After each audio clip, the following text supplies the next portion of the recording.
রবীন্দ্রনাথ হঠাৎ বৃষ্টি, হঠাৎ ঠান্ডা গরম। রবীন্দ্রনাথ সঙ্গীত স্রষ্টা, ঔপন্যাসিক, নাট্যকার পরম।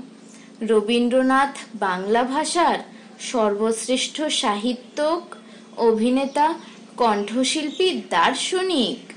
কবিগুরুর গান, কবিতা, গল্পের কাছে কোনো কিছুই নয় শ্রেয়। সোনাপান্না, হীরামানিক।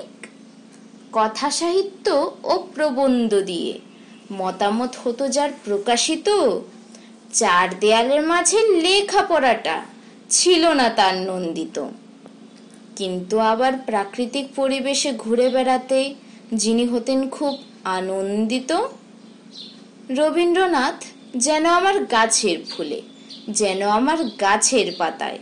রবীন্দ্রনাথ যেন আমার পেন্সিল কলমে, কাগজে খাতায়। রবি ঠাকুর কিন্তু জানতেন ডাক্তারি, হোমিওপ্যাথি বিশেষজ্ঞ।